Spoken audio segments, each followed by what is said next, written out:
Disclaimer. The contents of Studio 151 podcast do not represent the views and beliefs of the TU Media Lab or the University of Tulsa. Welcome to the BallsTalkSports NFL podcast, where our tri-weekly show occurs every 6 weeks.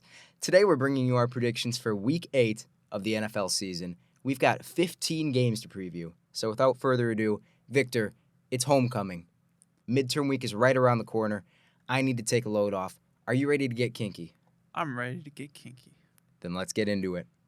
Now, this week's slate isn't exactly loaded at the top, but we've got a laundry list of games with legit playoff implications. Let's get it started with the 5-2 Bills headed to Seattle to take on the Seahawks, who got a huge win against the Falcons last week. They sit at 4-3.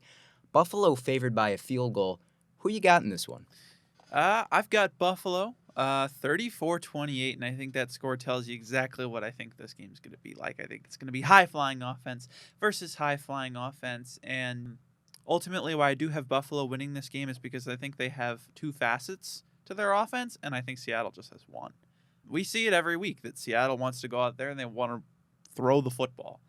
That's all they want to do. That's all they can do. And last week, they actually did run the football a little bit more against Atlanta because game script was friendly towards it, and it just wasn't that efficient when they had to do it more often.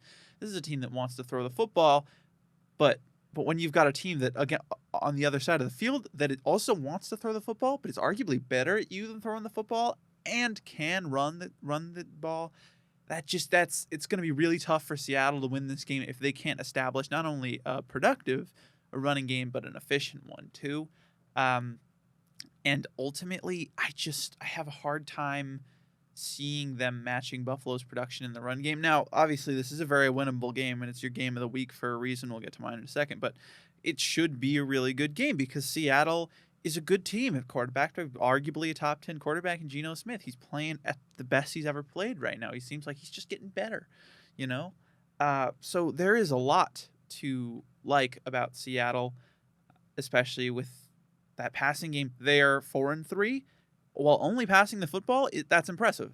That's impressive, and that is, if you can win just passing the football, that's great. I just don't know if they'll be able to beat Buffalo by just passing the football, especially because you've got that guy, Von Miller. I don't know if you've heard of him, but he's out. He's off his suspension. He's back, and guess what? He's going up against Michael Jarrell opposite to him, and that was the deciding factor for me in this one. The fact that you don't have any of your guys an offensive tackle back that you can really rely on. Even if you did, I don't think any of them can beat Von Miller.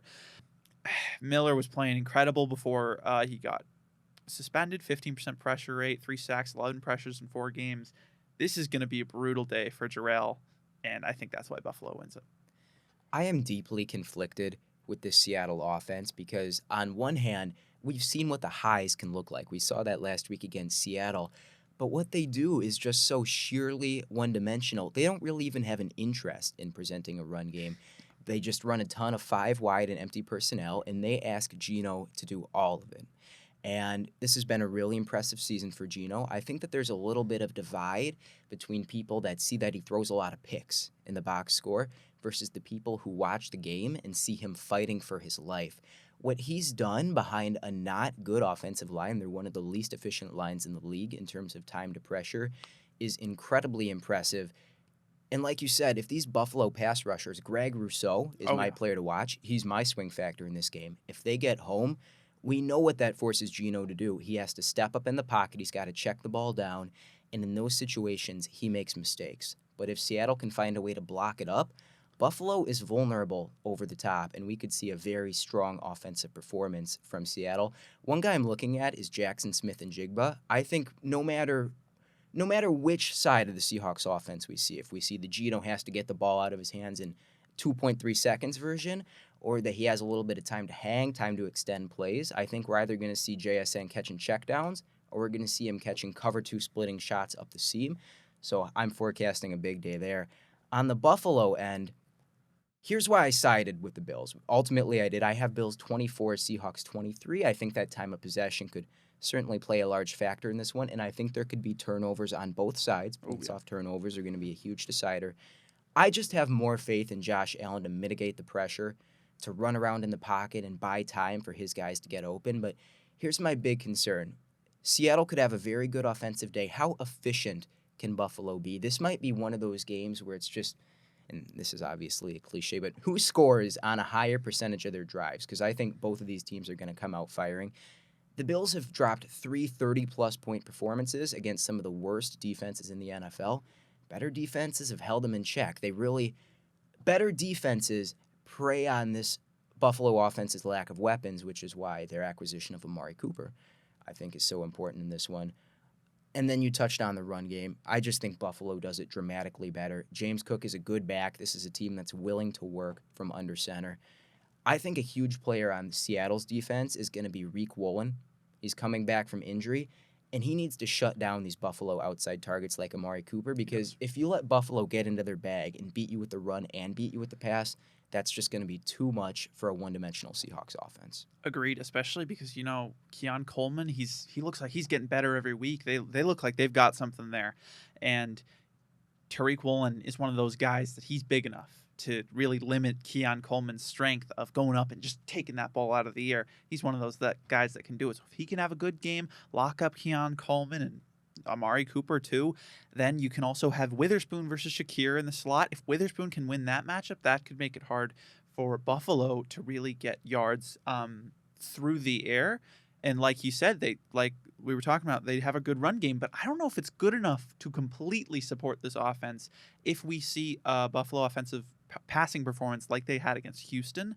I don't know if the run game's good enough to support that.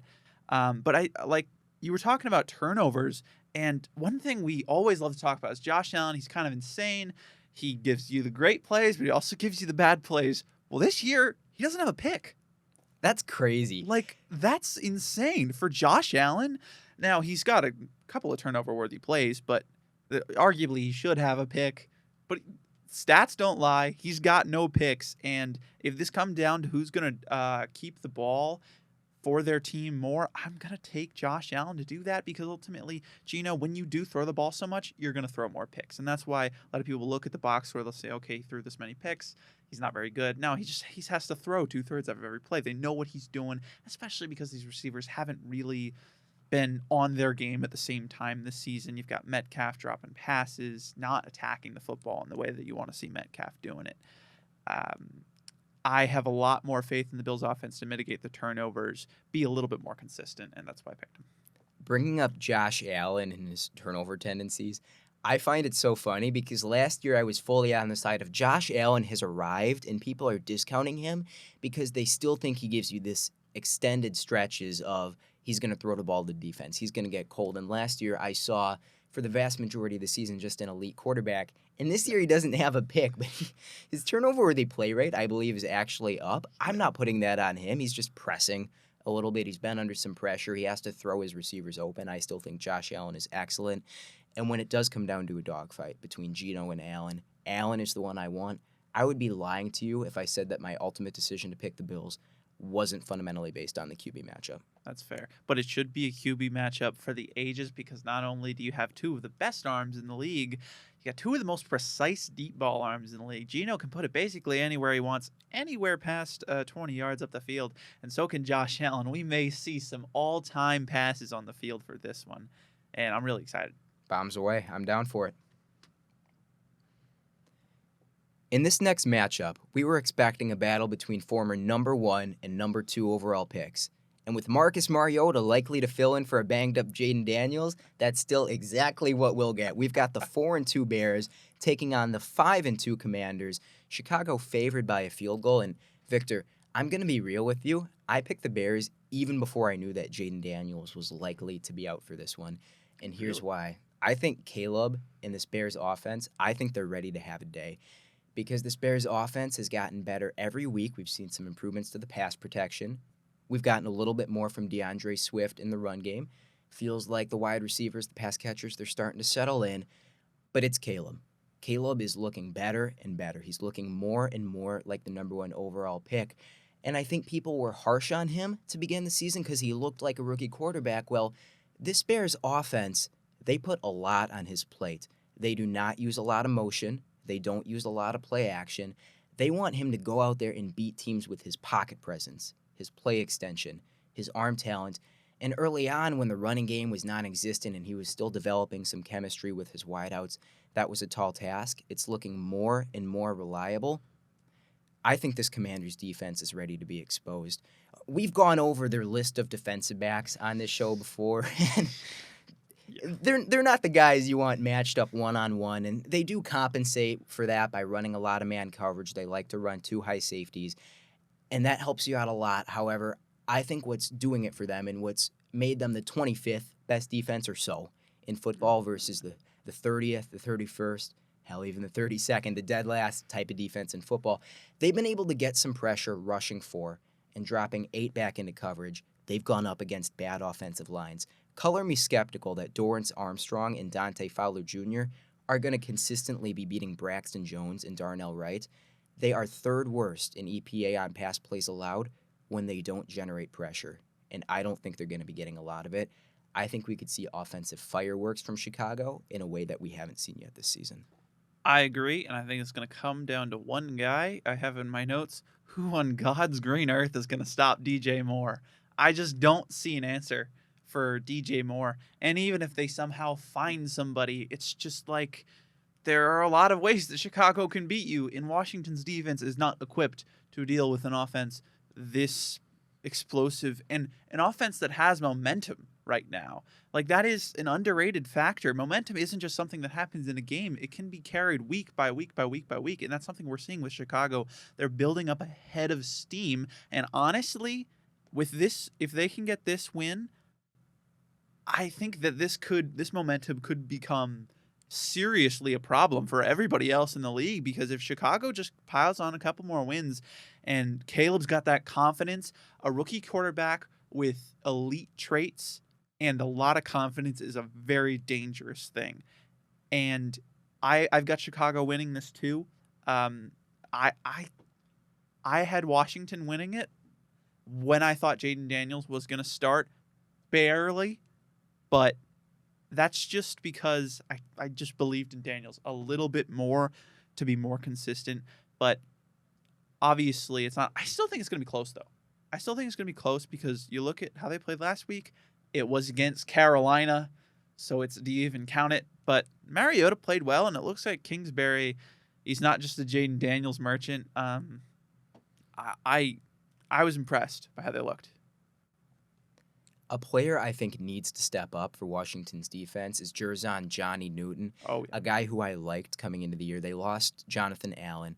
Big loss to this team's pass rush that wants to beat you from the interior, and that's how they're going to have to beat Chicago when Chicago's been very solid on the corners of the offensive line. He has not been it. He was playing in a rotational role initially.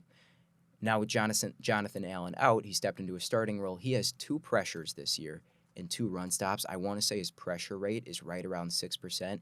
He hasn't been getting the job done, but he's gathering experience. And like you said, they don't have the dudes to man match this Chicago Bears group of pass catchers. It's going to have to be pressure. The most effective way to generate pressure, the quickest way, is to blow right through the interior of the offensive line, and they're going to need Johnny Newton to get it done. Absolutely. And the biggest problem Johnny Newton's going to face is Tevin Jenkins up the middle. That'll be an interesting battle because he's big and strong. Johnny Newton's kind of small. I think the Commanders are going to have to match a lot of offensive production from Chicago. And the big question for a lot of people is going to be, what does this offense look like with Marcus Mariota at the helm? And here's maybe a little bit of a controversial opinion. I think you run it in a very similar way to the way it's executed when Jaden Daniels is out there. My question is just, how does this form of offense look against Chicago? Because I think that Washington, they want to win through the run game. It sets up the pass, and the Bears are very effective in taking that away. It's not easy to run on them to the inside, but particularly they have 2 really big edge-setting defensive ends. And where Washington is at the best on the ground is using the threat of the QB run to get outside and stress the defense that way. Chicago also has a very physical group of defensive backs. I think that's going to have an uphill battle. And I don't know if they can activate the offense in that same sort of way, because I think they're going to have to beat the Bears in multiple ways. I think Marcus Mariota also has to win over the top. The Bears are just a very fast group of defensive backs, not necessarily fast in the 40 times, although that too, but They have just been playing fast this season. They've been all over the field. This is an excellent group of tacklers, so the underneath stuff, which, when Marcus Mariota is your starting quarterback, that's probably what you want to lean on. The underneath stuff might not be there. And does Jalen Johnson shadow Terry McLaurin? I think that could be the deciding factor, because another way this Washington offense wins is they isolate Terry McLaurin on one side, and then they have a trip stack to the other. You stick Jalen Johnson. He's been as excellent this year as he was last year. You stick him on Terry. You take away that deep shot option. Chicago funnels everything underneath, makes the tackles. I think they're going to have a tough time keeping pace. The Bears' worst defensive outing this year was surrendering 24 to the Rams. I don't know. I have the Bears 28-21.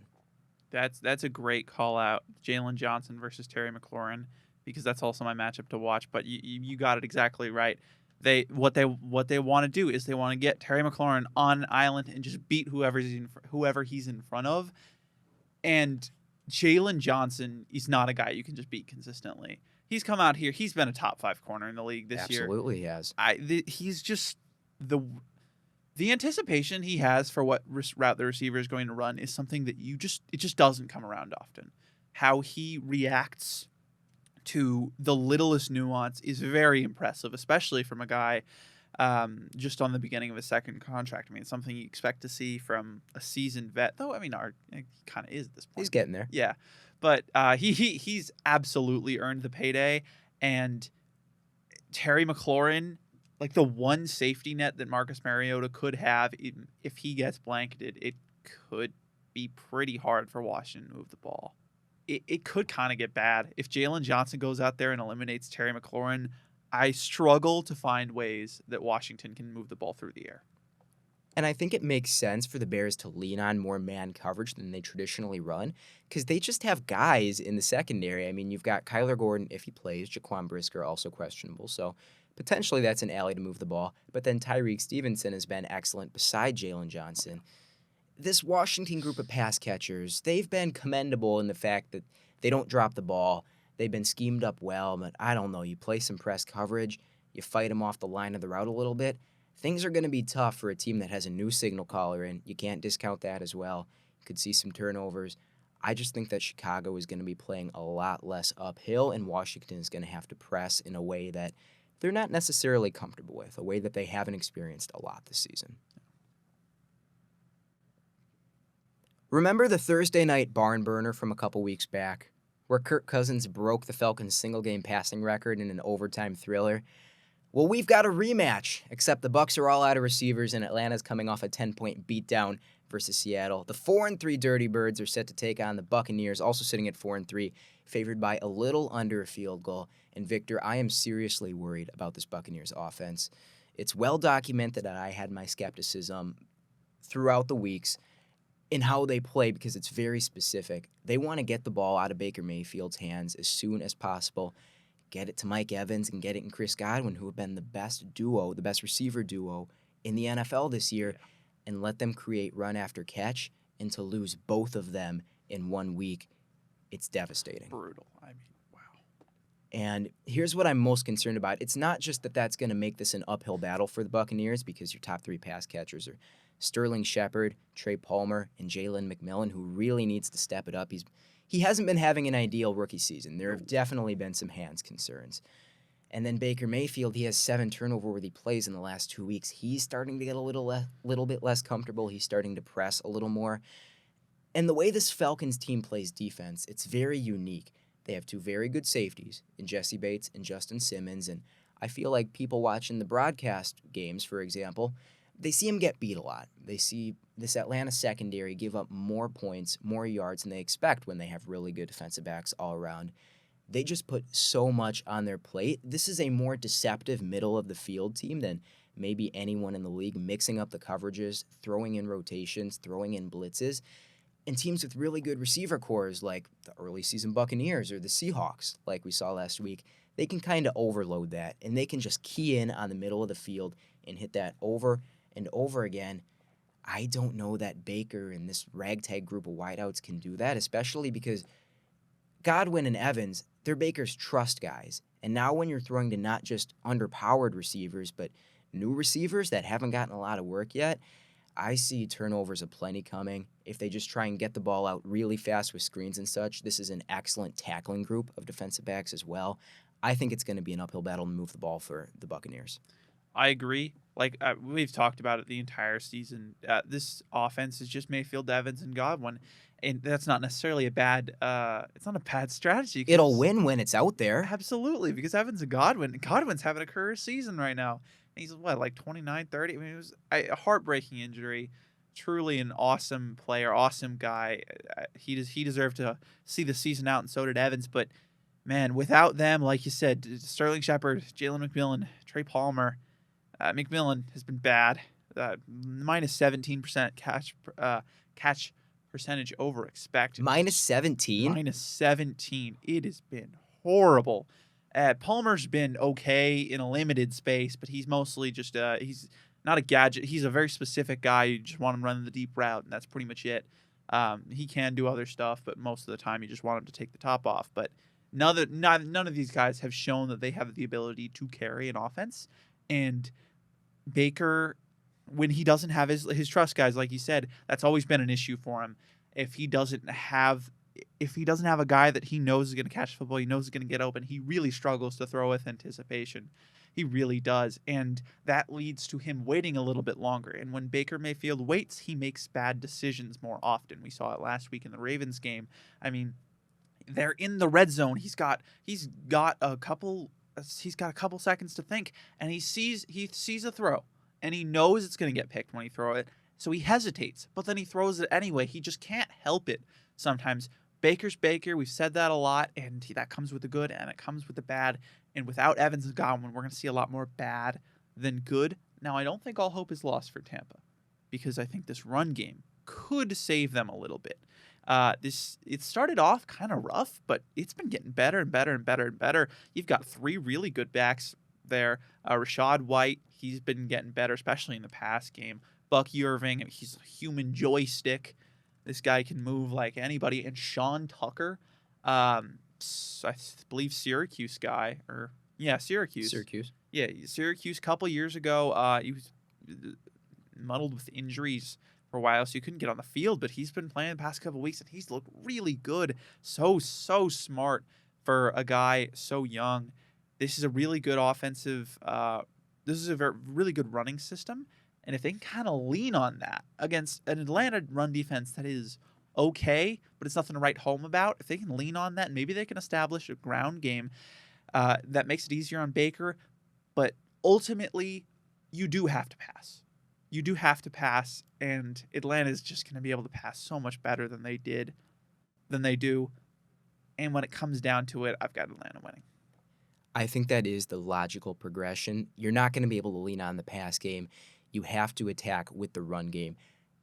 It has gotten more efficient. I completely understand that. However, I still have my concerns about this unit's ability to generate push up front and just rack up those 5-yard chunks. They have smaller running backs. Bucky Irving did return to practice today, which is a big step forward from them. And Atlanta's front seven definitely has a little bit of give to it. I still have a hard time expecting a strong offensive day from the Buccaneers. However, this Falcons offense, I just don't know what to think. I mean, we saw what they did to the Buccaneers last time, but they're just an incredibly difficult unit to count on. If you're going up against the Tampa Bay Buccaneers, I think fundamentally you want to run the ball. The Falcons just entirely refuse to get under center. I don't know if they have under center plays in the playbook or not, because all they want to do is run pistol, use 11 personnel, and spread this offense out, and they want to attack to the outside. And that's not an easy game script against Tampa Bay, because the secondary, they've had their issues, but they have the guys to beat you. And so my swing factor in this game is just the Falcons' offense versus itself. Are we going to see the well-coordinated version? Are we going to see the sum of these parts? Or is it just going to look disjointed and disappointing again? That's what it's going to come down to. Atlanta, they can win this game. They should win this game. All they have to do is not beat themselves, and they will win. But that's something they've struggled with. They've beat themselves a lot this season. This is one that you can't lose. If you hope to make the playoffs, you hope to do anything in December or even January, this is one you can't lose. You remember how well Darnell Mooney produced last time in this matchup. He did. I think he could do it again. Darnell Money. I think Darnell Money, money with 2 O's, Yeah. as some would call him. I think he's going to make a lot of money attacking the intermediate area of the field. He's going to be matched up likely with Tyrek Funderburk. That great name. Yeah. Good matchup for Mooney. I have the Falcons 23, although that it could really be anything between, say, 40 and 10. Buccaneers 17. Victor, I've got a riddle for you. Oh, okay. What do you get when you beat the shit out of 2 talented rosters and force them to face off on national TV? I'm stumped. What do you get? You get the 3-3 Cowboys versus the 3-4 losing record San Francisco 49ers on Sunday Night Football. San Francisco favored by 4 at home. Who do you have in what feels like a poison pill of a matchup?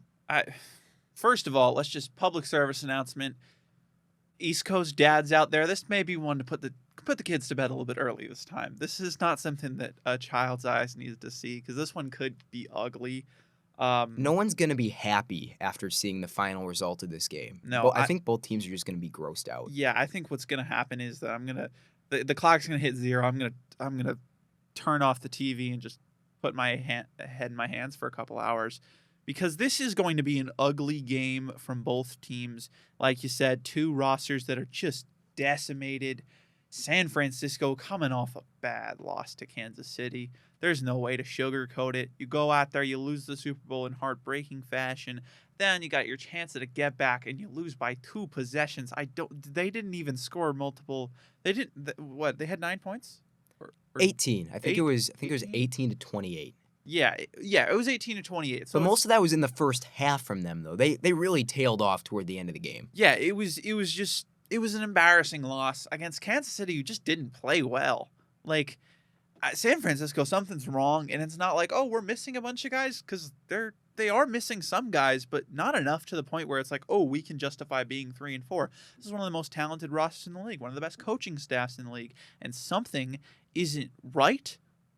And whatever that is, if they hope to do anything, they need to figure it out quick, because they're going against a Dallas team that obviously isn't what we hoped that they would be coming into the season. But they're still 3-3, and they've actually had to fight for those wins, and they're getting a little better. So this could be rock bottom if you're San Francisco. If you lose this game, they've got to do some serious introspection. I do have them winning it because ultimately the talent, you just got to believe in the talent versus whatever's going on. You got to believe in the talent at the end of the day, and I think there's a lot more talent on San Francisco's side, but Dallas, I think it'll make them good. I think they'll make it good. I think it'll be 24-20. I'm a little nervous for our enormous San Francisco area audience.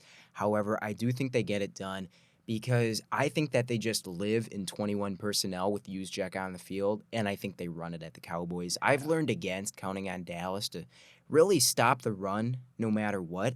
This is a team that lives in base personnel with 3 linebackers, and it doesn't matter. They're consistently among the least efficient run defenses in the league. More snaps for Damone Clark, please. He looks like by far the best linebacker in that room. If they do start to key in on that a little bit, I think that you're able to have Purdy just lean into the yards after catch from George Kittle and Deebo Samuel with the wide receiver room otherwise beat up. I don't have a lot of faith in this Dallas defense. And then offensively from the Cowboys, I still think they're too one-dimensional. San Francisco is vulnerable in the front 7, particularly on the interior defensive line. We saw the Chiefs expose that a little bit, and they were able to retain time of possession and sneak off to a 2-score win. I don't think Dallas can do that either. They are dead last in rushing yards per game at 77, and it's not just the fact that your backs are Dak Prescott. It's not just the facts that your running backs are Rico Dowdle and Ezekiel Elliott. It's also the fact that they insist on trying to be a spread team and not going heavy with the tight ends. They just can't play hard-nosed downhill football right now, and I think that's what they're going to have to do because if they get one-dimensional, Dak Prescott's going to give you some nice plays. CeeDee Lamb, who's probably going to be matched up with Diamador Lenore, that's my matchup to watch in this one because I think they're going to need a really strong day from CeeDee that we haven't seen yet to potentially sneak out with a win. I just have a really hard time seeing that being a highly efficient attack. I think there are going to be turnovers. I think there are going to be missed opportunities. And I think they'll take some chunks, but I don't think they can keep pace with a Niners unit that's going to be controlling time of possession and beating up on them. Also worth considering that Brandon Aubrey is questionable for this one Oh, with jury duty, and he's become roughly 30 to 35% of their offense it's an in American recent hero. weeks. So American hero. I have the Niners 24 to 17. I'm not looking forward to this one. Yeah, neither am I, because honestly, what you saw last week in Kansas City, San Francisco, I wouldn't be surprised if that's what San Francisco tries to do to Dallas, what Kansas City did to them.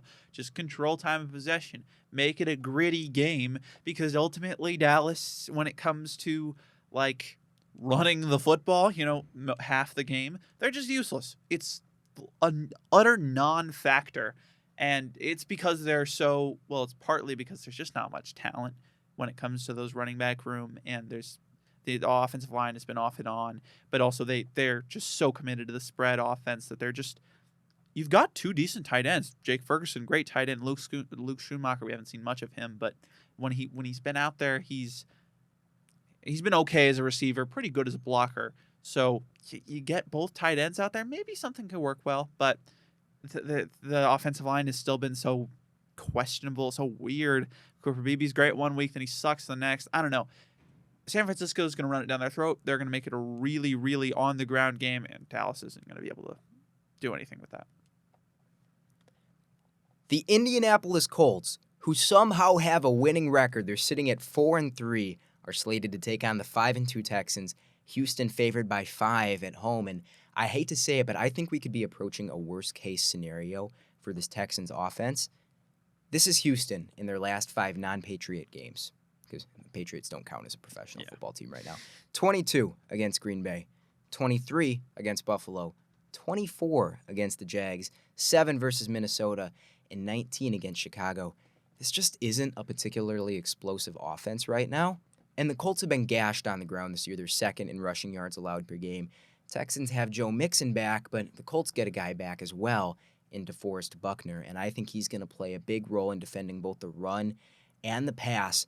Ultimately, I think that the Texans get it done because I think that C.J. Stroud is going to be hunting against a really poor linebacker room, but DeForest Buckner versus Kenyon Green is a matchup I am terrified going into this one. Kenyon Green, a little bit of a developmental project when he was drafted, and he definitely took his lumps as a rookie, and it has not gotten better since then. If this Colts defense clamps up a little bit in the secondary, which Samuel Womack played over 20 snaps each game, 40 yards allowed on the season, 5 pass breakups, they got some guys. It feels like they're starting to come together a little bit. They've gotten a lot younger this year, and they've showed some flashes. If there's pressure on Stroud can dodge pressure from the edge. Absolutely. He can step up, but when it's coming at you from the interior, I think we could see the most limited version of an already limited Houston offense. I agree. And that's one thing. You look at those scores, it looks bad. Oh, it must be the quarterback. I think that's been a lot of people's assumptions about this Texans team. It's not C.J. Stroud. There's obviously, it's not an explosive offense, but it's not because of C.J. Stroud. It is because they just haven't been trying to win through the deep pass or anything. They've been trying to keep it short and on the ground, and sometimes it's worked, and sometimes it hasn't. Last week, it didn't really work. But I think it will work this week. I think this is a little bit of a rebound game for Houston because, like you said, they get DeForest Buckner back, which is big, but you also got Juice Scruggs in the interior, and I've really liked how he's played. So him and Kenyon Green together, maybe they can handle him. That'll be a big thing to watch, though. And I'm more worried about it for Indianapolis's offense. That's why I have Houston to win comfortably, 26-15, because we know how good the Texans pass rush is. We know that. That's been established many times. But Anthony Richardson is the 6th most pressured quarterback in football, and that is not a factor of the offensive line. That is an Anthony Richardson stat. He walks into this pressure. He holds the ball for way too long.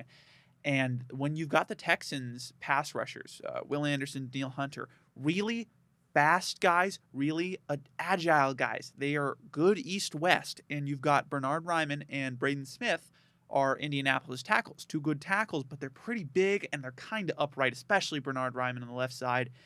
So that does worry me. I don't think this is a good matchup for the Colts offensive tackles. I really think that we might see Anderson and Hunter just whiz around the edge and make Richardson uncomfortable. And when Richardson's uncomfortable, he's going to make some pretty bad mistakes. So I don't think this is a game that Houston's offense is necessarily going to need to go out there and be world beaters, because their defense is going to take care of it pretty easily. That's just it, man. It's not just the walking into bad sacks. He also needs to hop off the turnover train, Absolutely. and it needs to happen now.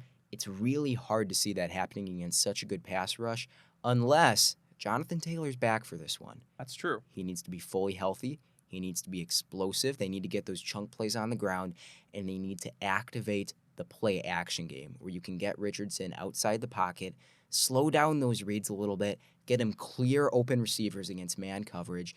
If you're starting to gash him on the ground a little, then you free up some wideouts over the top. We know we can hit those throws. Maybe, just maybe, this is the game we see a different version of Anthony Richardson. Oh, yeah. And I think play action will be a big key, because that run game was very good when Jonathan Taylor was in.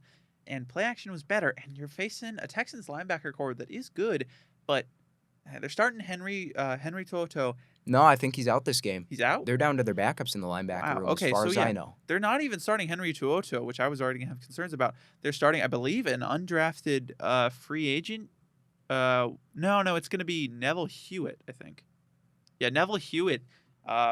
He's a veteran, but man, I really have a tough time seeing those linebackers being able to play the play action that well, especially because their main guy, Azeez Al-Shaair, is he's a good linebacker, but I've always kind of, when you watched him in San Francisco, his big thing was he could fly around the field, but he didn't actually have to play the play action as much, because you've got Fred Warner and Dre Greenlaw there. So if you make a mistake on whether it's a run or a pass, you make the wrong trigger, Fred Warner and Dre Greenlaw will clean it up. So that was kind of hidden on his tape.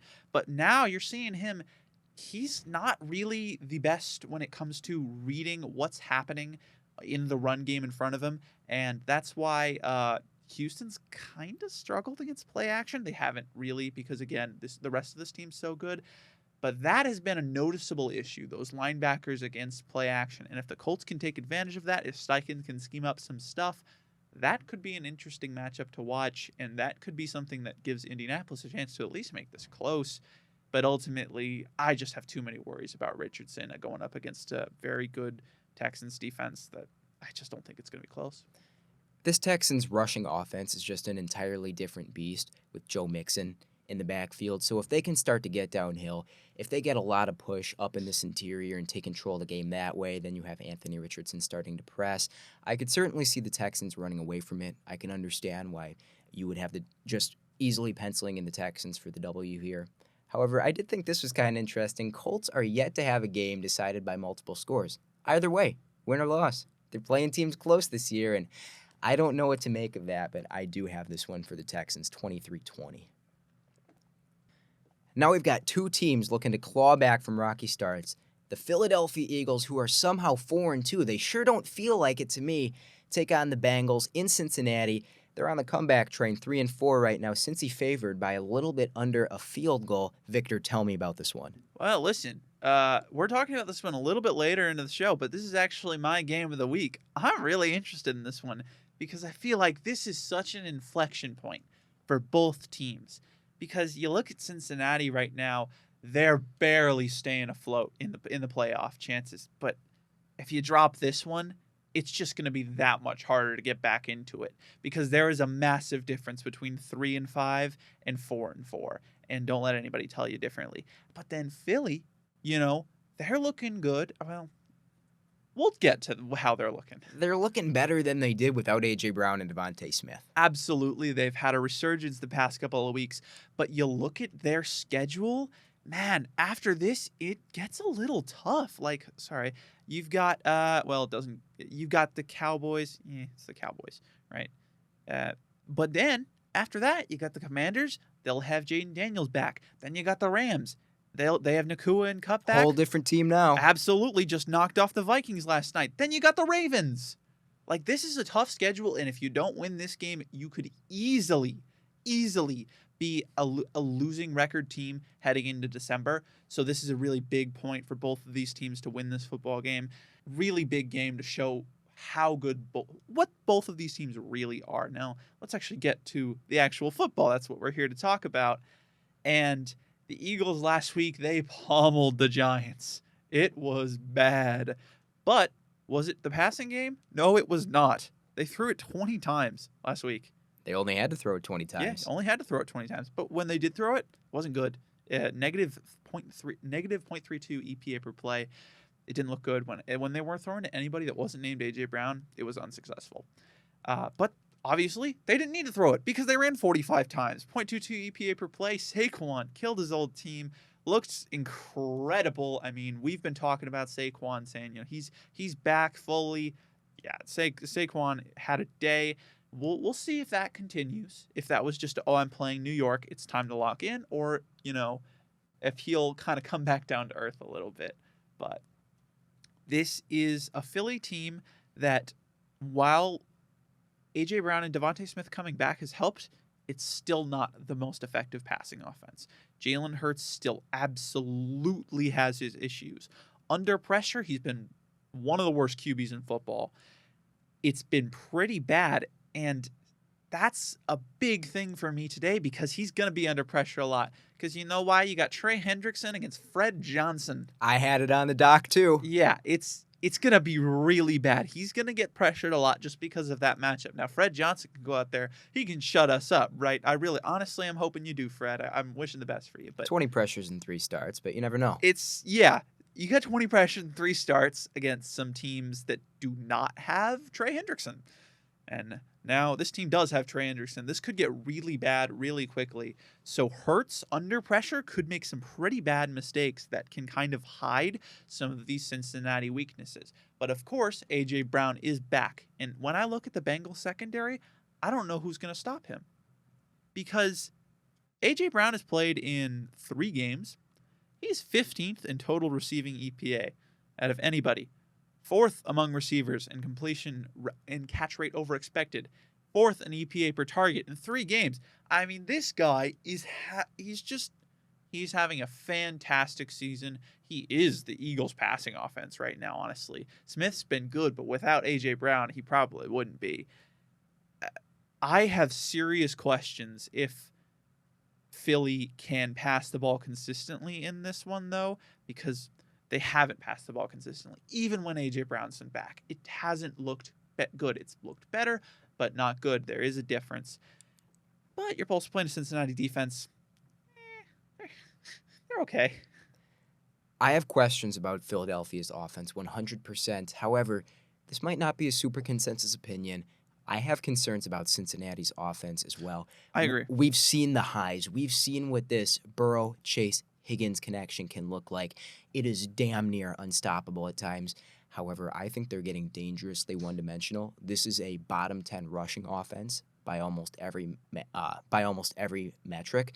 They don't have a lot of auxiliary pass catchers either. It mostly is that dynamic trio. And okay, I don't know that Philly necessarily has the guys to stop that. I mean, you have Quinion Mitchell and Darius Slay on the perimeter. Good cornerbacks. Can they hang with Higgins and Chase? We'll see. However, I think the biggest deciding factor in this game is going to be Joe Burrow. And it feels like you can say that about any game that Joe Burrow plays in because he's just out there outside of these really good wideouts that we're covering, winning by himself. I have been very disappointed by the Bengals' offensive creativity. It's just hard to live efficiently that way. It's like you get to first down and, okay, you take a shot play downfield and throw up a 50-50 ball, and then it's some high-difficulty speed-out type of play, and now the run is scripted out. It feels like they live behind the chains more than they need to. Meanwhile, on the Philly end, this is another team where is it going to be the sum of the parts, or is it going to be completely disjointed looking? Because we've seen both. What gives me faith in Philadelphia's offense, you touched on Saquon Barkley. This is a Bengals defense that teams have just been able to nickel and dime down the field. I think that if the Eagles establish a run game early with Saquon Barkley, I don't even know that he needs to be breaking explosive runs. If they can play downhill a little bit with him, things get much easier on Jalen Hurts. He can hit his trust targets, like you said. A.J. Brown just has a video game type of catch radius, uber efficient, and ultimately I don't think that Cincinnati has an answer for it. I have Eagles 27, Bengals 26. I'm calling the upset. However, I would be lying if I said that Trey Hendrickson-Fred Johnson matchup didn't give me a couple of second thoughts. Ultimately, I don't think the Bengals have enough other threats on the defensive line. It feels like it's Trey Hendrickson versus everyone every week. And what that allows you to do is slide the line towards them, double them up, have Chip help.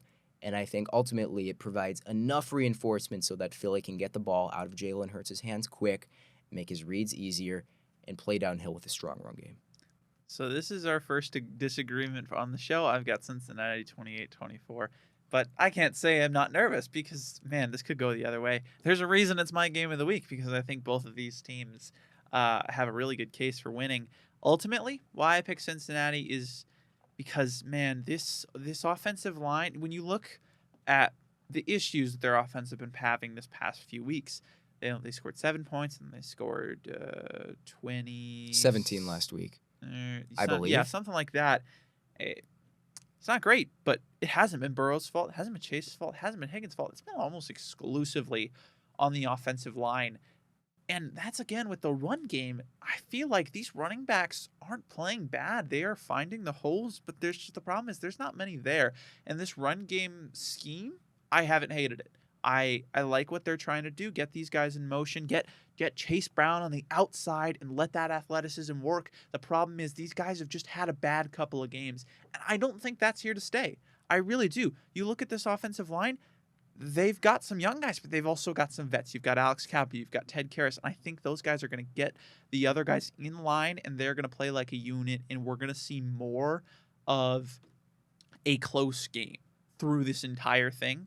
I think Eagles are going to run the ball well, and I think Cincinnati's going to throw the football well, and I think it'll be close in the fourth quarter, and it's ultimately going to come down to who's going to play the better, which quarterback's going to be able to score last, and I just think that's going to be Joe Burrow, because, man, Jalen Hurts, even with A.J. Brown, he's still making some bad decisions. He's still really worrying me, and in it, we haven't seen a script for Philly with A.J. Brown back where they do have to throw the football late in the game. They've been able to run with an early lead. If they don't take that early lead, I don't trust Jalen Hurts to go out there and win this game in the fourth quarter right now. That's why I pick Cincinnati. I got to tell you, I am heartily enthusiastic to be banking on this Philly team right now. I'm excited. If they win this game, I think I'm back on Philly. One team is going to look legit at the end of this game. 100%. The Jacksonville Jaguars, as well as their head coach Doug Peterson, who was allowed on the plane after beating the Patriots, are back in the States, and they're set to take on the 5-2 Packers in Duval. Green Bay favored by 4 on the road. And if there's going to be a Jordan Love breakout performance, I think this is it, and I think he's going to need an uber-efficient performance. This is the opportunity to prove it. Tyson Campbell, he's done a lot of good things for this Jags secondary. They looked better with him on the field. It's still a rough group. I still think that Love is going to have plenty of options coming open in this deep Green Bay receiver room. And then if they can really take control by establishing a good run game from the gun, I think it's going to be a really tough game for the Jags. Absolutely. Because this Jags team, like you said, they've been bad defensively. I feel like we've talked a lot about they've been so bad in the pass game, it's almost laughable. We forget they're also pretty bad in the run game, too. Like, they can't stop anything. And to make that worse, Foyesade Oluokun didn't play last week. It looks like he might not play this week. Now, it wasn't as bad last week because you got Devin Lloyd. He played fantastic. Chad Muma and Ventrell Miller, 2 younger linebackers, really stepped up. Chad Muma was all over the field. I really like what I saw from Ventrell Miller in the run game because that's mostly where they played him. So, if Jacksonville wants to stop Green Bay, they're going to need to have a big day. I've got my eye on a battle between walkers, that being Trayvon and Rashid, because Josh Allen versus Zach Tom is going to be fun. Based on how they've played that this year, that's like all-pro versus all-pro. Each of them is going to get theirs. But Trayvon Walker on the back end, it feels like he's putting more and more of it together every week, showing us why he was the number 1 overall pick. Now, should he have been?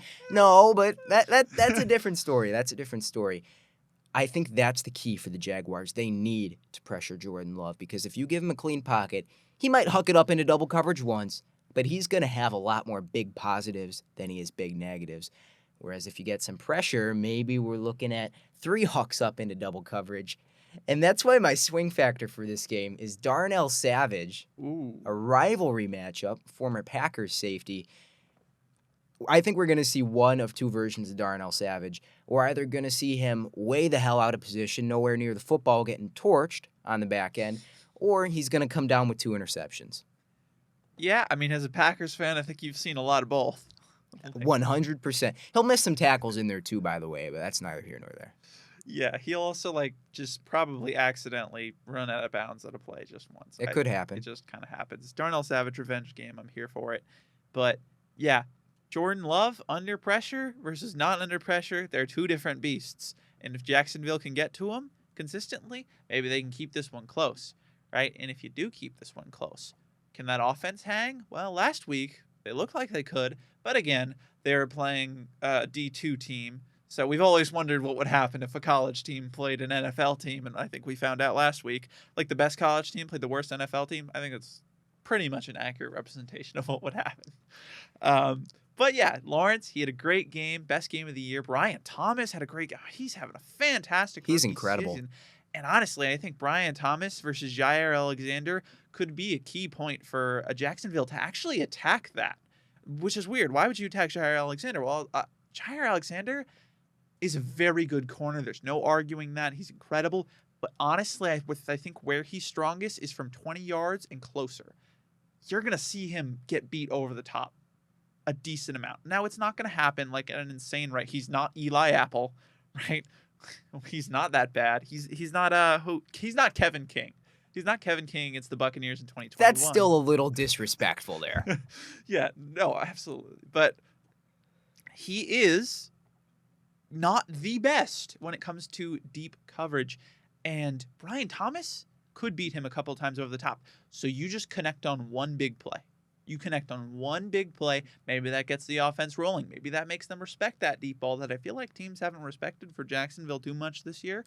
So if you can get them to really key in on that, then maybe that opens up room for the run game, which looked fantastic last week. Tank Bigsby had a career day. Glad for him, Auburn kid. But if you can do that, make them respect the deep pass, make room for the run, there is a serious path to victory for Green Bay, for Jacksonville here. But again, if your weak offensive line kind of gets embarrassed by Rashawn Gary, who finally had a good week last week, then it could just be wraps in the second quarter. So there's a path to victory, but it's a little bit slimmer than you would like to see as a Jacksonville fan. Ultimately, I do think Green Bay will win this game. I've got them winning 30-17. I do think it might be kind of interesting, though.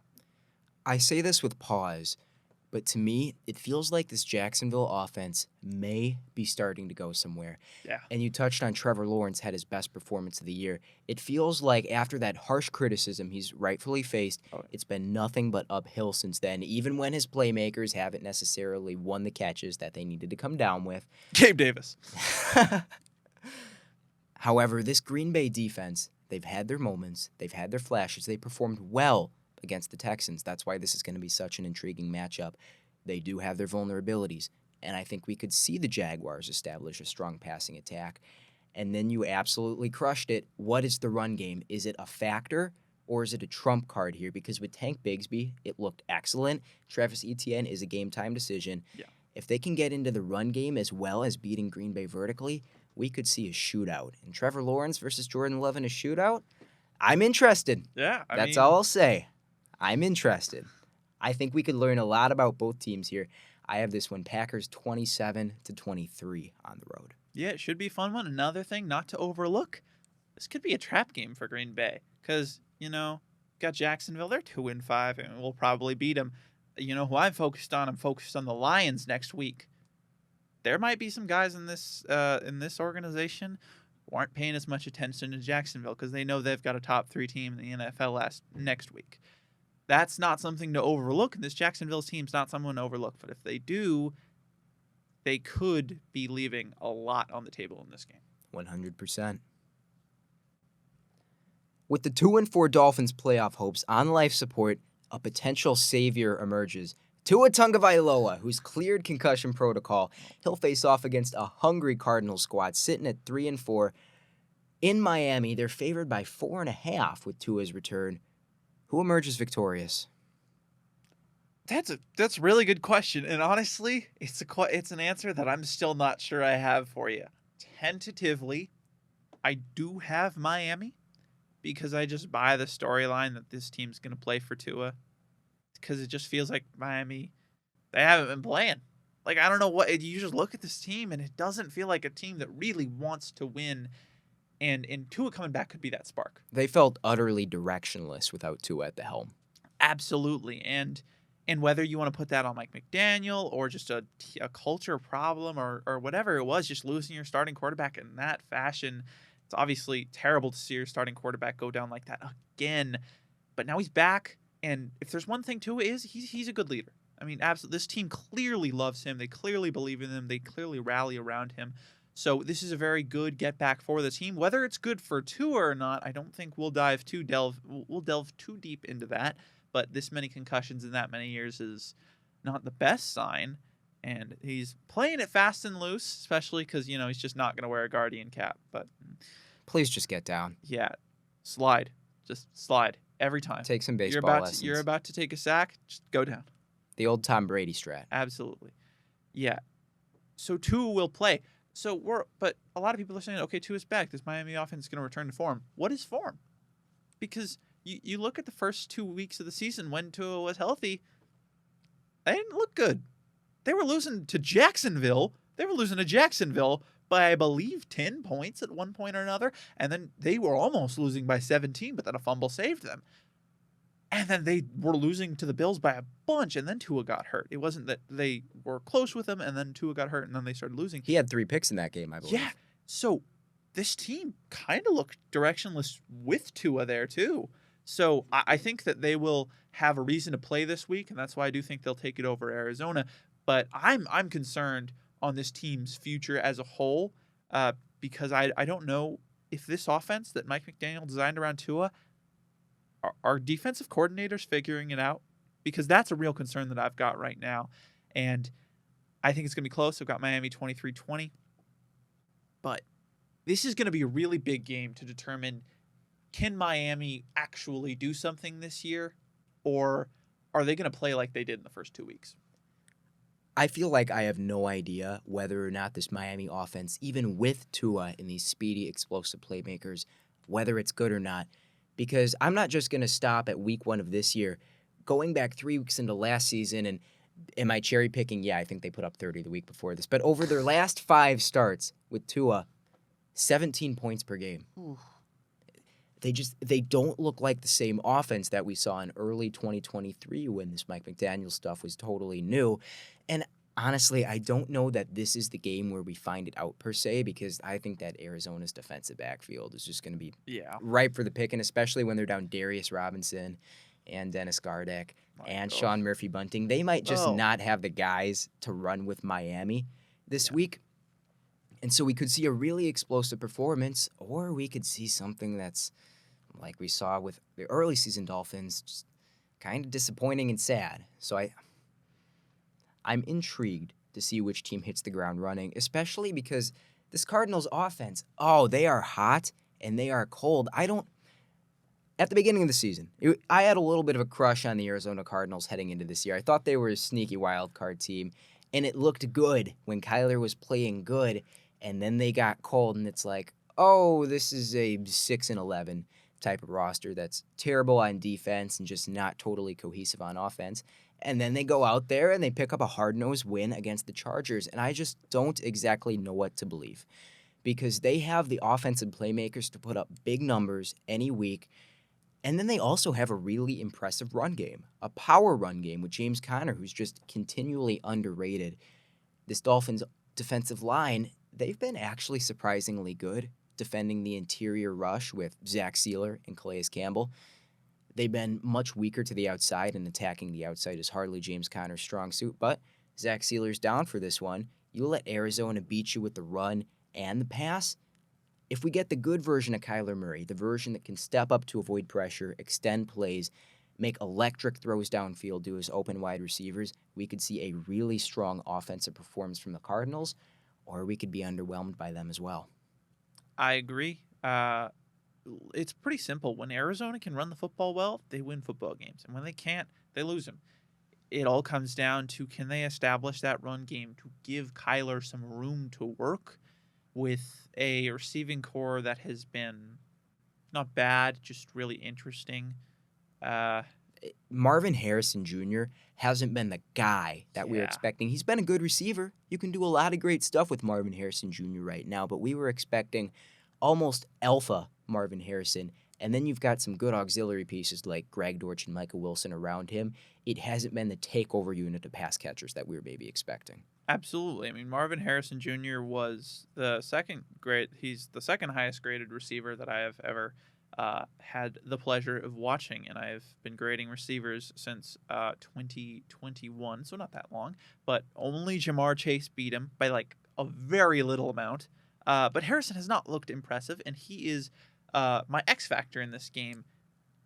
If he can go out there and have a good performance against Jalen Ramsey of all people, then we're cooking, and I think Arizona can absolutely win this football game because you know Kyler's going to be able to run on the ground. And with Zach Sealer out, like you said, Miami could be vulnerable on the interior. If Harrison can get it going, if he can be that number one guy for Kyler to just go to, then that opens up the rest of the offense and things start flowing against a Miami defense that has been off and on, and they have fell victim to momentum a lot, I feel like. If things are going good, they're going good. And then if things are going bad, they just get worse. So if Arizona can develop, I think they need to come out strong if they want to win this game. But ultimately, I do have Miami because I just think this offense is going to be just good enough against a bad defense to get home with the win. Victor, on this show, we talk X factors. We talk matchups to watch. I feel terrible about this, but I have a liability alert, and that is Jordan Poyer, who just looks like he is all the way over the hill. Yeah. The athleticism is entirely gone. I think that there's a good chance that this Arizona group of pass catchers could have something of a breakout game, and a big part of that could be Jordan Poyer just not having the juice to be in the right spot. If Kyler Murray can land some big, deep shots and put the Dolphins behind the 8-ball early, I think they've got a great opportunity. That's why I have this as Cardinals 26, Dolphins 24. Agreed. And Fangio's been trying to cover that up, using his quarters, putting Ramsey and Poyer on the same side of the field, but it's not going to work against Arizona if they can run the football efficiently. So, Victor, we've officially reached football purgatory. Two undeniably limited teams squaring off in a matchup that may or may not even be competitive. We've got the 2-5 Saints visiting the 3-3 Chargers. Los Angeles favored by a bit over a touchdown, 7.5. Who descends to football hell? I'll be honest, I don't think it will be that competitive. I've got Los Angeles 21-9. If the Saints are in football hell already, you start off 2-0. You look like one of the best offenses in football. You lose 5 straight, looking absolutely awful in the process. Then you go out there and you lose 33-10 to Denver. How do you let Denver drop 30 points on you? Famous explosive offense. It's embarrassing. And what's worse is any top 10 offense in the league would have put up at least 50. The Broncos left so many points on the board in that game. It's unbelievable.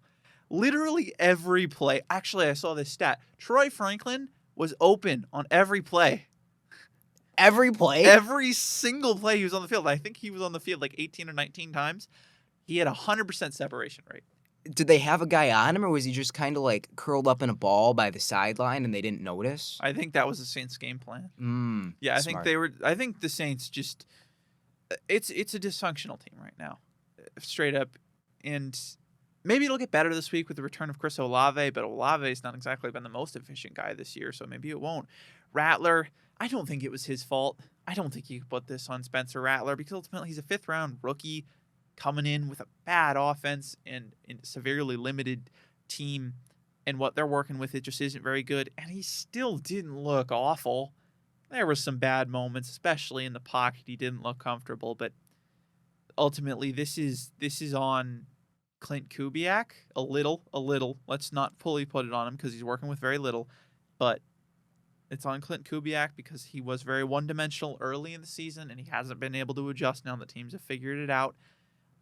There is some hope because you get some interior guys back. I believe Ruiz is returning to action. Yep. And you got Olave back. Maybe something will look better, but then you go over the defensive side for New Orleans, and it's just not much better. Their pass rush is practically a non-factor at this point. Cam Jordan is way over the hill. It's time. I hate to say it. It's time to hang it up. He's one of the greats Hell of of the a 2010s. career. Absolutely. Loved growing up watching him play, but it's time to hang him up. It's time to put those cleats in the locker for good. And then Braziz looked pretty good. That's like a bright spot, I guess. But the secondary, it's very aptly. Troy Franklin getting 100% separation rate was not a fluke. I'll just say that. The Saints have their good moments and they have their bad moments. But the bad moments are coming a lot more now. And the Chargers offense is going to do what they do. And they're going to run the football against the Saints team that isn't very good at defending the run. And they allowed 225 rushing yards to the Broncos last week. Chargers are probably going to put up more. They're going to do whatever they want on the ground. So it doesn't matter the dysfunction that's happening in the receiver room because they might not need to throw the football. So I've got the Chargers. I think there is a path for New Orleans, and I think that path starts with the run game. The Chargers just don't really have the offensive power to go out there and dominate. I believe their best performance on the year is 26 versus Carolina, where when you're playing Carolina, it feels like you automatically start with 20, and then anything over that is your actual offensive production. So this just is not a high-flying Chargers offense. I think if the Saints lean into the run game, and getting patched up on the interior offensive line, I think is huge for a team that wants to base their offense around running the ball and then working off of that with play action. They get Olave back. It's not an easy place to live when Bub Means is your wide receiver one. And then Taysom Hill as well. Taysom Hill is kind of a joke in NFL circles, I think you could say, because, he plays every position. But what they do with him, he is a legitimately valuable part of this offense. He's not just a guy that can play multiple positions. He can add value at multiple positions, move all the way around the alignment, keep defenses focused on him, and then pivot the other way. So I think that allows them to get a little bit deeper into their bag. And look, Spencer Rattler dropping back from under center, getting muddied up in the pocket, getting strip sacked. That's not where you want to be. But you activate that run game. You start to get him out of the pocket on play fakes. We've seen that he can hit the throws. I think that this offense can have life. I don't think that they can be a good offense, a plus offense, but I think that there is a world where they can go out there and they can put up 24 on an adequate Chargers defense. Meanwhile, the Chargers get bogged down a little bit. I think they're going to be fine. I think that they're going to break through with the run game, and then I think that having Justin Herbert as your changeup, your guy that you can go to when your fastball isn't working, that's huge. However, it should be noted that, obviously, as pass catchers, that's the reason they don't want to lean on him. It's because this team is so lacking offensively as far as separators come. They're also all still beat up. We covered that a little bit last week. There's a world where this is a trap game for the Chargers, but I do have them emerging victorious 20-15. Fair. And about Herbert, listen, a lot of people have talked a lot about him this year, saying he's not looking great. And he wasn't looking great. He wasn't looking bad. But last week, it's not his fault. It's not his fault. He's still Justin Herbert. Let's not play this game, guys. Come on, guys. We need to stop with this. He's a what-if quarterback. So what? He is still a very talented quarterback when he's on the field. And last week, he played great. There were 349 yards and not a single touchdown. That is absolutely some talent from the receivers. Jalen Reagor doing Jalen Reagor things last week. What a play, by the way. 41-yard perfect ball dropped in the basket for Jalen Reagor, and then he fumbles the football into the end zone. Absolutely classic Jalen Reagor moment, but it's not Justin Herbert's fault. He's still playing well, and that was his best game of the week, best game of the year last week, and I do think he's going to try to tap into that a little bit more, especially if he does get the chance to be that changeup. I think we could be in for a pretty nice game from Justin Herbert. I've got another riddle for you. This one I made up on the spot. What do you get when you take the 7th, the 8th best quarterback in the NFL, and then you plug him into a run-first offense with a new play caller and Power 5 caliber wide receivers, you don't even have to answer. It's Justin Herbert this year. Yeah. You know what? Ladd McConkey breakout season has Woo! to. Yeah, it's happening. He actually has looked He's fine. good, though. Yeah, he's looked good. fine. It's just when He's you a have good when you have such a lack of talent around you as a rookie, it is kind of hard to make things work. We are now entering the blowout zone. That starts with the 2-5 Giants taking on the 5-2 Steelers, who, by the way, don't feel like a 5-2 team at all to me. I guess that's just the Mike Tomlin effect. They're favored by just under a touchdown, 6.5 points at home, and I'm going to be real with you. I don't see a path to victory for New York. Do you? No. It's the offense has been, at best, their best day, it's been average. And Pittsburgh's worst day has been pretty damn good. So it's going to be, every yard is going to be a struggle versus, the Giants defense, which has been fine against the Steelers offense that looked like they found a new gear last week with Russell Wilson at the helm. They figured out what they want to do, I think, in the passing game. And I think it was, let's just throw it to George Pickens on the sideline. Let's just do that for the entire game. And it worked because George Pickens went out there and made some absolutely bananas catches.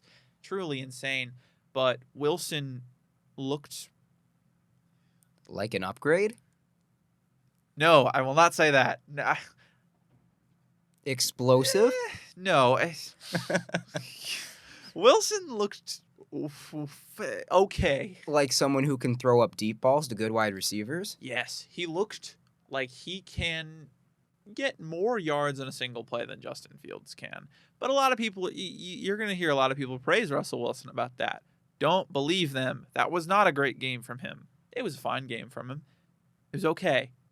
It wasn't a great game. I would not put a lot of faith in Russell Wilson to carry this team, and I'm actually kind of worried about Russell Wilson. If New York keeps this close, I think it's because Russell Wilson cannot deal with the pressure coming from Dexter Lawrence. That's always been an issue for him. When he was playing Kansas City twice a year in Denver, Chris Jones obliterated that interior and made his life a living hell. He cannot deal with pressure from the interior like he used to, because when that pressure from the interior, he used to be able to escape the pocket really easily, get out on the run, and throw it to the sideline. That's what he loves to do. But now that he's lost a step, it's a lot easier for him to try to run out and just get sacked. He's just going to run it. He might just run into 5 sacks on Monday, sorry.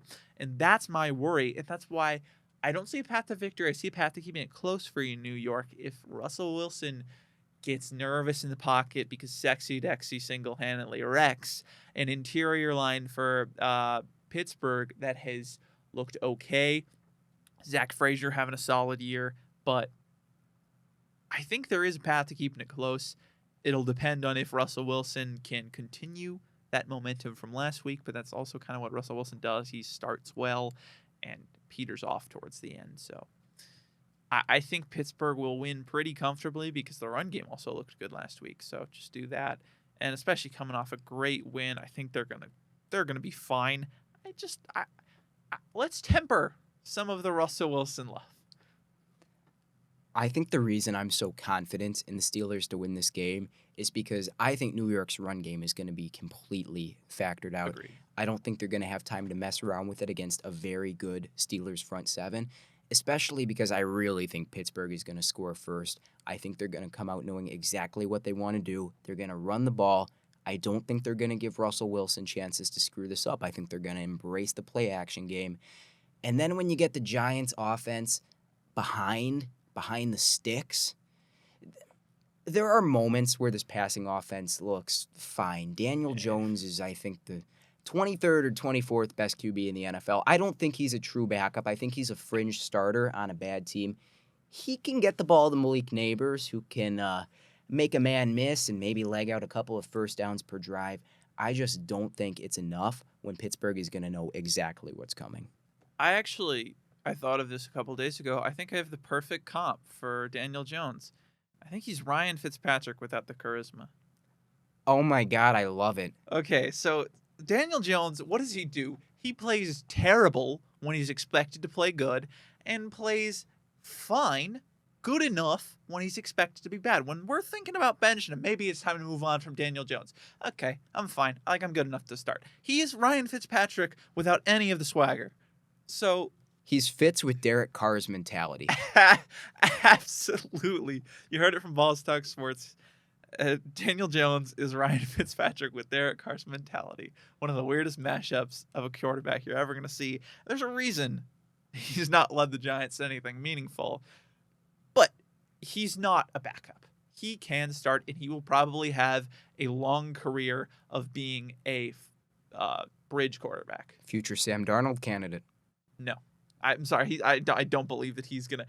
Listen, a lot of QBs get given up on before they should have. Daniel Jones is one of the few guys who has been given way too many chances. Sam Darnold is Daniel Jones with Ryan Fitzpatrick's mentality. There it is. All right, enough dialogue on this one. The indisputably awful Patriots are set to take on the New York Jets, who, at 2-5, have one more win than they do. The Jets are favored by 7 on the road, and it's put up or shut up time for this New York offense. Devontae Adams has had a game to settle in. I think he caught 3 of his 9 targets last time. It wasn't the perfect matchup that we were expecting, that we were hoping for, but this Patriots defense specializes in making absolutely every offense they go up against look excellent. Is this a Jets blowout? Yeah, probably. Well, it should be. I don't think it'll be a Jets blowout because we saw what happened last time. It was Jets blowout, but there is a difference. Actually, there's not a difference because Drake May did actually play in that last game. Drake May's better this time. He is absolutely better than the quarter that he played against New York last time. And that's a good testament because I've really enjoyed watching May play these past couple of weeks, and I don't think New England's going to win. Honestly, I don't think there's a path to victory.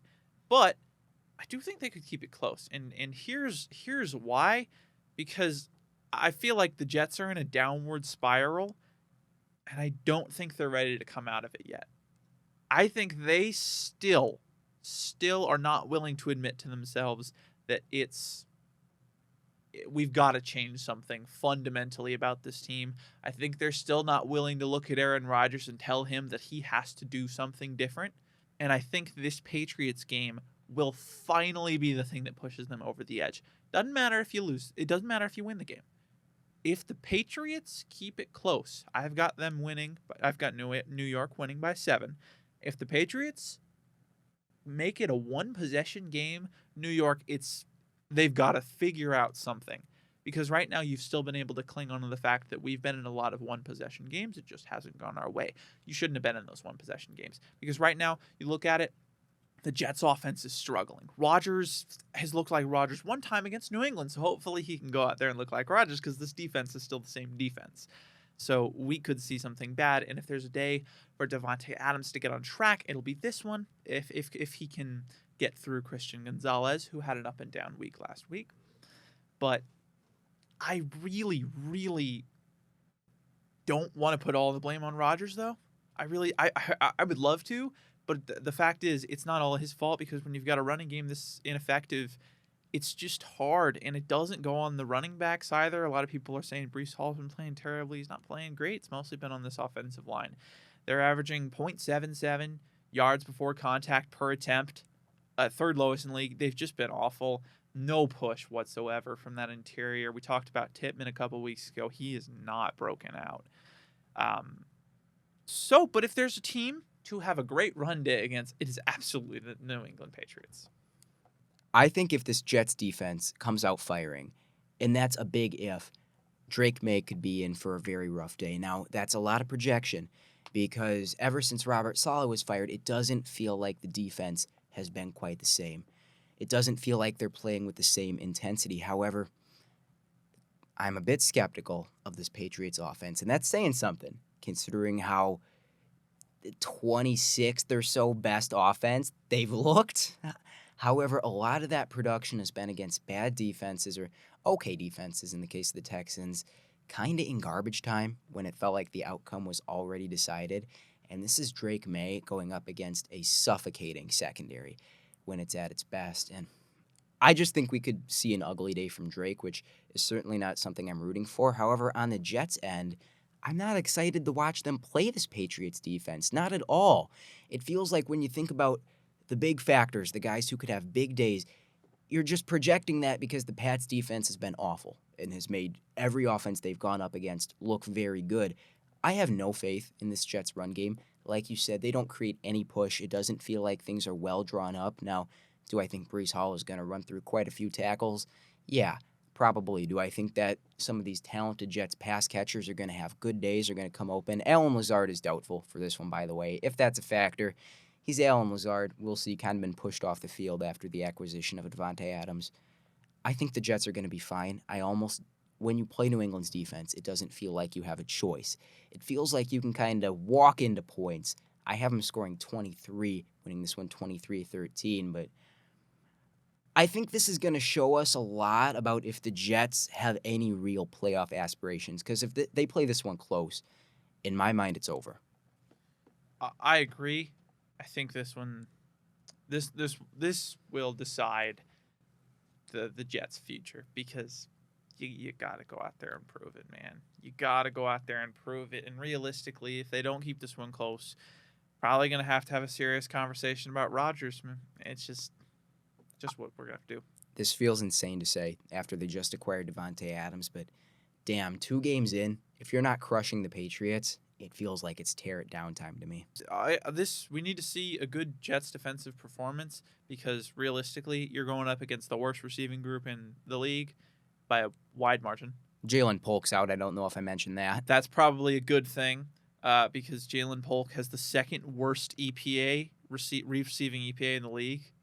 Is that better or worse than Jalen McMillan? It's a lot worse. It's a lot worse. You can do that? Yeah, no, you absolutely can. I think Jalen McMillan was, I can't remember what he was. He was there. He was lower. He was a little bit less, a little bit more EPA than Polk. But the difference between them is that all of the other guys there all have ran 100 routes or so. Jalen Polk's run 60. He's all the way down there, and he's not even running all these routes. He's been historically bad, dropping the football at every chance to get. He's just been terrible. And then you got KJ Osborne. He's having an average separation per play of 1.9 yards. So does Kayshon Boutte, the exact same number. And the only positive in this receiving room has been Demario Douglas. And guess what? His first game with Drake May, he goes out there, he looked great. I think 100 yards. Guess what? The next week, he runs 10 routes. The one guy Drake May had any chemistry with, you just take him off the field entirely. So I don't think Drake May is. I think Drake might have a rough day. I don't think it'll be his fault, especially because the pressure has gone down since he started, and I don't think that's not. I think that is definitely because of him, but he will have a rough day, especially because this Jets defense is getting back some key pieces. DJ Reed and Michael Carter return to the defensive lineup. That's been a big missing. It's been Sauce Gardner and a bunch of just people who should not be starting out there. So you finally get your guys back. Maybe you can look like the defense that we saw for the first couple of weeks. I pray for Drake May on a weekly basis, and that will not be changing here. Ding dong! The NFL's most sexually perverse witch is dead, or at least out for the season. In his place steps Cleveland's backup potential sex criminal, Jameis Winston, and he's set to square off against the red-hot Ravens, who are favored by 9.5 on the road. Victor, take it away. Like you said, ding dong, the witch is dead, the witch is dead, the witch is dead. He's finally gone. I think we were talking about this when it happened. You know, if you said this, and I think it's perfectly encapsulating of the situation, if the Browns won't bench him, then karma will. Because this is just, thank goodness this happened, really. Now, obviously, you don't want to wish injury on anybody, except for him. He's the exception. He is the exception to the rule. This is only good for the sport because, honestly, he may never play another snap again. It's entirely possible. Because you look at what Cleveland can do, there might be, if you've got a really smart guy in that front office, he might figure out a way, or they might figure out a way to get a little bit out of that contract. If they can gain anything from cutting him, they will. So it's over. It might be over for Deshaun Watson, which That's a win for both the NFL and for humanity. Absolutely. Absolutely wonderful. Now, let's talk about the game and who's replacing Deshaun Watson. Well, it's Jameis Winston, the inactive last week, because you didn't want to have somebody that could be better than Deshaun Watson on the roster, and then he ended up playing. He looked okay in the time that he played. He looked okay against a bad Cincinnati defense, and he looked better than Watson, but again, one of the lowest bars in history. Like literally statistically one of the lowest bars in history. We talked about it last week. Statistically, he's been one of the worst quarterbacks we've seen in this millennium. So, there's Jameis. No matter what he does, it'll be better. I don't think he'll do much, though, because even if this was a game against the league average team, I'd still have my doubts about Cleveland. Play Baltimore, man. Just pack it up. You might as well not even play. It's just not going to happen. Baltimore is the most dominant team in football right now, and it doesn't seem like anybody can stop them. So a team in this much disarray with just such a talent deficient offense right now, I don't see any way they can make this close. I mean, is there even a path to keeping this close? Nevertheless, a path to victory? I think having Jameis as your signal caller increases the offensive upside, which, again, is a historically low bar because the Browns are yet to break the 20-point barrier this season. Not even once, including with defensive scores, have they produced over 20 points in a football game. And Jameis has the potential to throw 3-4 touchdowns for you on a good week. I don't think we see that often with a very underpowered receiving core. And then with the run game, I'm rooting for Nick Chubb. He cannot be counted on for explosives right now. So I don't think, especially against an excellent Ravens offense that's going to be lighting up the scoreboard, in my opinion, they're not going to be able to mess around too much with the run game. I think that points off turnovers from Jameis, which they're just a part of who he is. He's gotten them down a little bit. We saw in New Orleans, but ultimately, Jameis Winston still is the turnover bakery that we know and love. And being thrust into a starting role, I don't think that we see any less of that. I think the Ravens are absolutely going to blow the doors off. Now, it is worth noting Cleveland, even at this phase, not playing their best ball, they may be the best defense that Baltimore has gone up against. Maybe that mitigates some of this elite Baltimore offensive production. But the Ravens' offense is not one-dimensional. They will beat you with the power run game. They will beat you with the finesse run game. They will beat you with play action. And they will beat you in true passing sets. I do not see a route to victory or, hell, even a route to keeping it close. Yeah, it's that simple. The Ravens, they've just done whatever they wanted, and Cleveland has done literally nothing that they've wanted to do. I mean, Nick Chubb last week, 11 runs, 22 yards, average 2 yards per carry. He had negative yards before contact per attempt.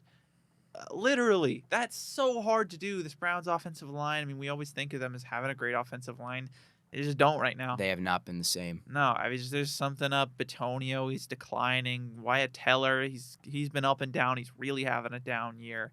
And then those tackles. DeJuan Jones has played good, but I don't even think he's starting anymore. I think they might have put Conklin back in, which was a mistake. But I don't remember. I try not to watch Cleveland football, but ultimately, this Ravens defense doesn't need to do much, and they will. I think we could see a similar game plan that they put against Baker, just trying to force him to make a bad decision, which they did put him into doing that multiple times. What they really tried to do was just kind of like give him tighter windows all across the field. Windows that you're not going to give Josh. If you're playing Josh Allen, you're not going to run that kind of defense. You're not going to give him those windows to throw into. But you were playing Baker Mayfield, so they let him make a couple of bad throws. They let Kyle Hamilton have free range over the field. He made a couple of massive plays. I think that was your matchup to watch last week. So Elsen, look at that, calling it out. Let's go. I think we could see the similar thing, except Jameis is going to be more prone to making those mistakes. He's going to make more of them than Baker did last week. So I've got Baltimore 34-10, and I think that is a generous estimate for Cleveland. Maybe I'm bearish on this Baltimore offense. I have them taking this one home 28-15. The NFL's sole undefeated team, the Kansas City Chiefs, are matched up against the Balls Talk Sports podcast's least favorite lineup, the Las Vegas Raiders, sitting at 2-5. Kansas City is favored by 10 on the road. KC has mastered the art of winning ugly. The Raiders just are ugly. Yeah. It's hard to find a team in more disarray right now than Las Vegas. They've got literally nothing going for them other than the fact that Brock Bowers may be a future Pro Bowler. Pro Bowler at least. Yeah, all pro. Yeah, if we're going to go there, he absolutely has the potential to be, he could be the best tight end in the league. That doesn't matter because the other 10 guys and the other 21 guys on that football. Well, there we go. The other 10 guys on that offense are terrible. And then you got Max Crosby. I was going to say, okay, we shouldn't be talking down on Mad Max. Then you got Max Crosby. Then you got another 10 terrible guys in the defense. So Colton Miller's out there. But even Colton Miller, he is not having a good season. I mean, he's been okay, but man, he's had some mistakes. He's had some pretty bad ones. I think it was one game in particular that I watched, and I was like, Colton Miller's getting beat a lot. So I could be wrong. That may have just been a really bad day. But what was it? I can't remember which game it was. I think it was Denver. Probably. He was getting killed. So maybe let's just say they have 2.5 quality players in that football team, and then Kansas City. Whatever you think about them, they're still 6-0 for a reason, and they're a good football team, and most importantly, a fantastic defense against just a piss-poor Raiders offense that has no way of moving the football. A quarterback who should not be starting for any franchise that's serious. A receiver room that is headlined by Jacoby Myers. Yes, sir. Picked him up in fantasy this week. Yeah. It's bad. I've got Kansas City 23, Las Vegas 6, and I think 6 could be a very nice score for them. The reason that Kansas City is 6-0 is because they know how to win games like this. They're not going to mess around. They understand their limitations. They're going to come out heavy. They're going to run the ball. They're going to limit mistakes. They call this franchise the Black Hole, right? Like, that's the fan base name. I can only assume that that's because it just kind of ruins everything it touches. Like, decent players come here and are never seen again. This offense is fundamentally broken right now. They're the worst run game in football, and there are a lot of not good run games in football right now.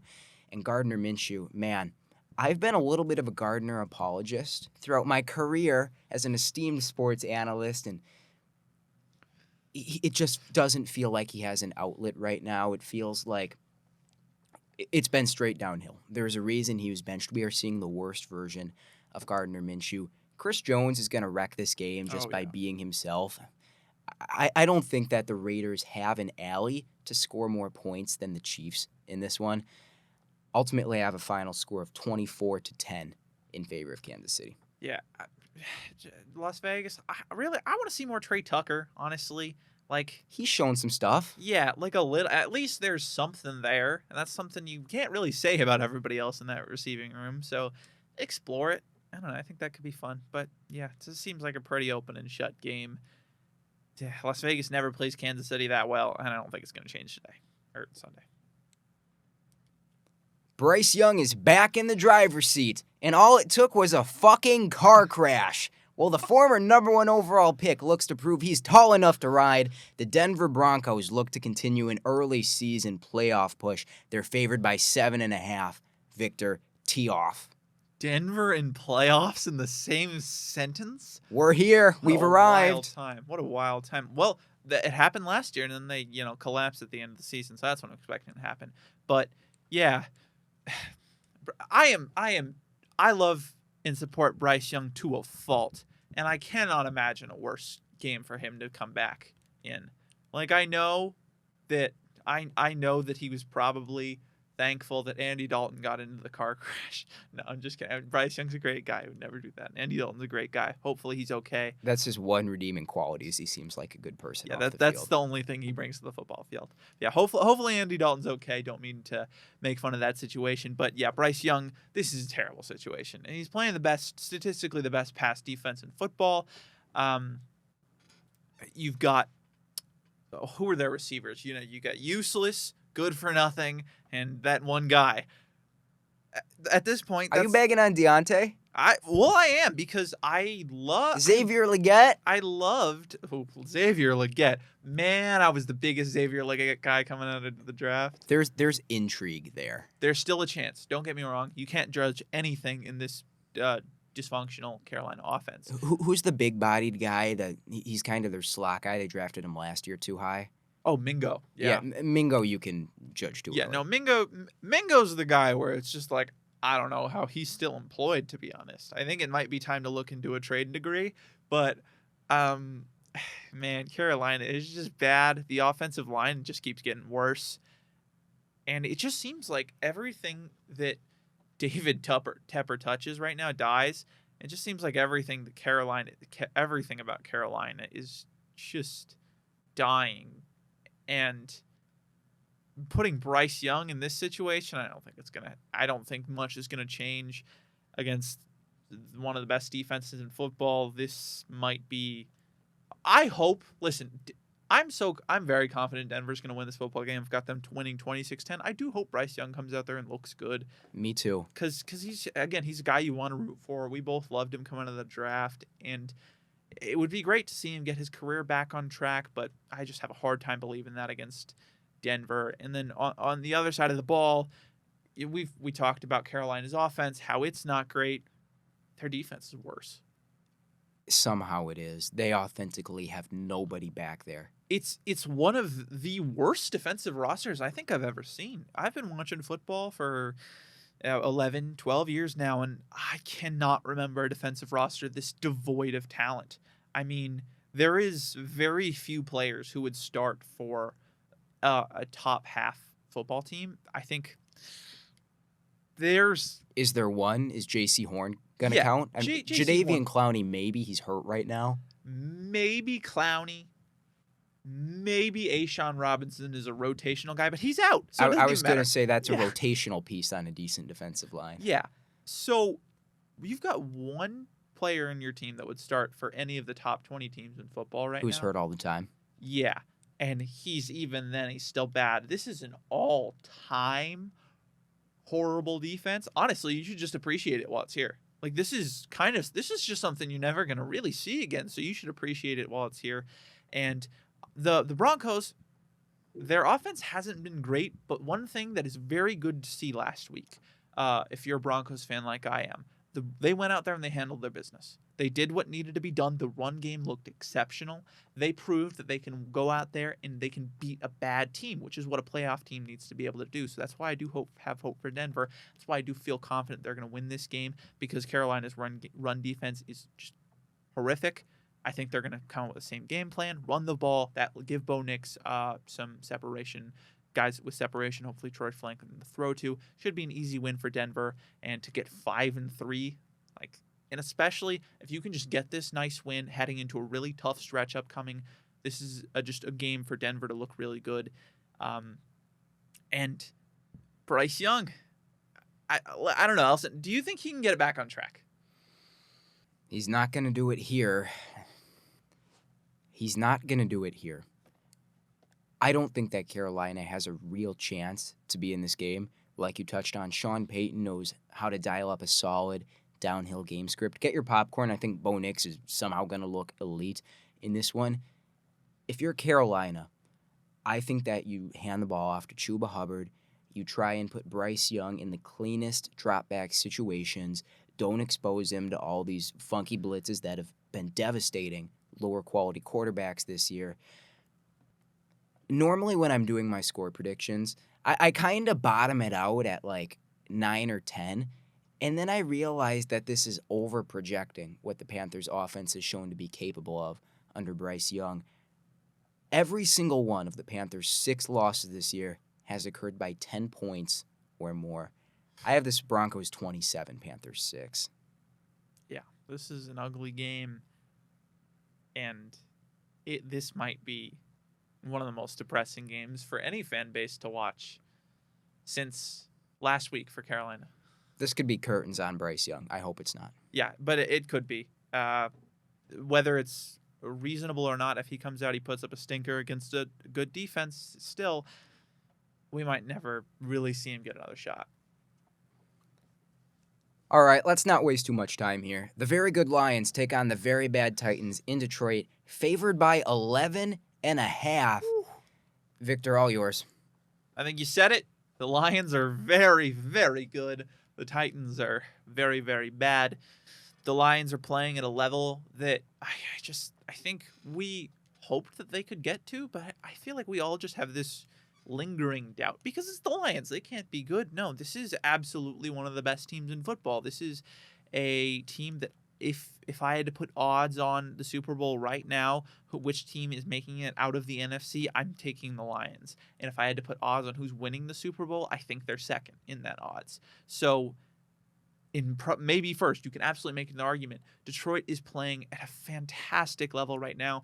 Everything is working. Jared Goff's looking like the guy you paid him to be. The run game is going off without a hitch. These receivers are looking very good, though Jameson Williams suspended for PEDs, I think it was. Did you see his statement about that, his official No. statement? So from what I've gathered, it probably wasn't straight up he was juicing. It's probably he tested positive for some form of banned substance that he ingested accidentally or didn't get proper clearance for. But his official statement was hilarious, and he signed it off by writing JMO. I just loved it. Yeah, JMO JMO's crazy. You never know quite what you're going to get. Now, Williams has been a very effective wide receiver, too, in certain situations this year, and the defense has been obviously very good. They put up last week against Minnesota. That was one of the games of the year, man. That was just a giant versus giant, two great teams, and Detroit won it.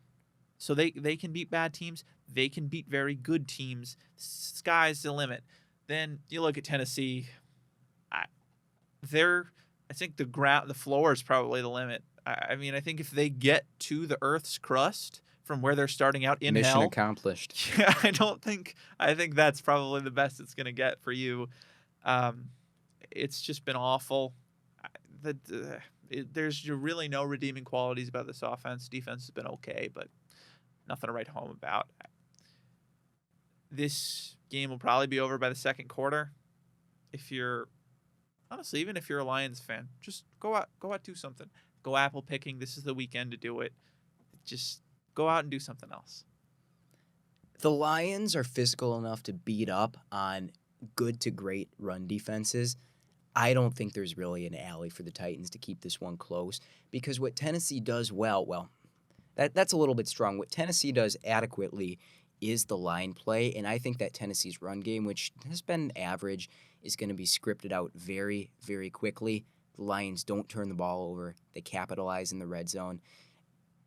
If you had to try and put together some form of a competitive game plan for Tennessee, I feel like you have to start Will Levis because a Mason Rudolph-led offense just has no chance against this Lions team that knows exactly what they want to do against bad competition. Maybe Levis can at least hit a few downfield shots, but in the interest of keeping 4 or 5 interceptions off of the box score, I understand why they're making that decision. I have this one, Lions 30, Titans 12.